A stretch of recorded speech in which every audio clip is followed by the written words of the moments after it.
Halo guys, jadi di video kali ini aku mau bagikan apa yang aku dapat setelah mengikuti BIMTEK Guru Belajar seri AKM. Sebelumnya kalian subscribe dulu ya, thank you. Nah, ada pertanyaan nih, asesmen nasional pengganti UN.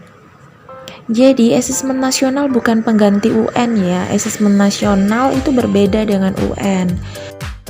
Asesmen nasional tidak menggantikan peran UN dalam mengevaluasi prestasi atau hasil belajar murid secara individual. Nah, jadi asesmen nasional ini bukan bertujuan untuk mengukur kemampuan siswa setelah dia belajar ya selama 3 tahun, kemudian di akhir jenjangnya mereka diuji, tidak sama dengan UN. Nah, asesmen nasional ini menggantikan peran UN sebagai sumber informasi untuk memetakan dan mengevaluasi mutu sistem pendidikan. Asesmen nasional ini akan berfokus mengukur kemampuan murid mengaplikasikan materi yang diperoleh dalam kehidupan sehari-hari. Nilai UN tertinggi berarti mutu pendidikan bagus ya, berkualitas gitu. Belum tentu ya gengs, mutu pendidikan gak dapat diukur hanya dengan nilai belaka. Bagaimana meningkatkan mutu sistem pendidikan? Untuk itu asesmen nasional hadir.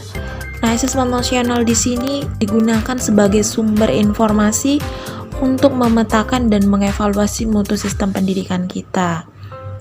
Sistem pendidikan di sekolah dikatakan bermutu apabila tercapai kemampuan dasar literasi dan numerasi. Kedua, tertanam karakter yang menunjukkan profil belajar Pancasila. Yang terakhir, kualitas proses belajar mengajar yang mendukung pembelajaran. Lanjut, keberhasilan sistem pendidikan dinilai dari pencapaian siswa yang meliputi pengetahuan, keterampilan, dan sikap. Jadi nggak hanya sekedar pemahaman belaka ya, tapi mampu untuk mengaplikasikan pengetahuan yang diperoleh dari sekolah yang berguna. Oke, kita ulang lagi. Jadi nggak hanya mampu untuk memahami materi saja, tapi mampu mengaplikasikan materi yang sudah dipahami tersebut dalam kehidupan sehari-hari untuk menyelesaikan persoalan hidup. Asesmen nasional punya 3 instrumen penilaian, yaitu asesmen kompetensi minimum yang disebut AKM, kedua survei karakter, ketiga survei lingkungan belajar. Penilaian pada asesmen nasional itu nggak sama dengan UN ya. Asesmen nasional tidak digunakan untuk menilai peserta didik yang menjadi peserta asesmen, tidak menentukan kelulusan kamu. Asesmen nasional juga tidak akan memuat skor, ya tidak akan menilai peserta didik secara individual. Melalui AKM diperoleh informasi pencapaian hasil belajar kemampuan dasar literasi dan numerasinya.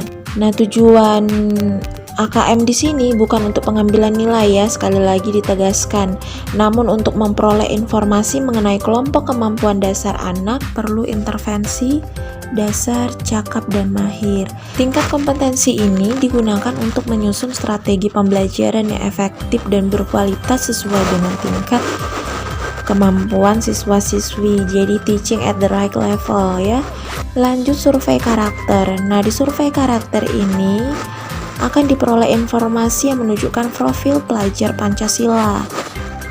Yang pertama, bertakwa kepada Tuhan Yang Maha Esa, berkebinekaan global, ya terbentuknya budaya baru yang positif tentunya dan tidak bertentangan dengan budaya luhur bangsa. Gotong royong, ada kolaborasi, kepedulian, dan berbagi, mandiri, kritis, dan kreatif. Yang terakhir, survei lingkungan belajar. Nah, melalui survei lingkungan belajar diperoleh informasi kualitas proses belajar mengajar dan iklim satuan pendidikan yang mendukung pembelajaran. Kenalan yuk dengan AKM. Jadi AKM ini itu diikuti oleh jenjang pendidikan mulai dari SD, SMP, SMA, dan SMK ya. Level muridnya itu kelas 5, kelas 8, dan kelas 11, jadi hanya sampel aja. Kemudian subjek murid sensus sekolah dengan sampel murid. Tingkat jenis tes low stake. Model soal yang akan dibahas Pilihan berganda kompleks, menjodohkan, isian singkat dan uraian. Periode tes per murid itu 2 hari. Jadi hanya 2 hari ya untuk mengikuti AKM ini.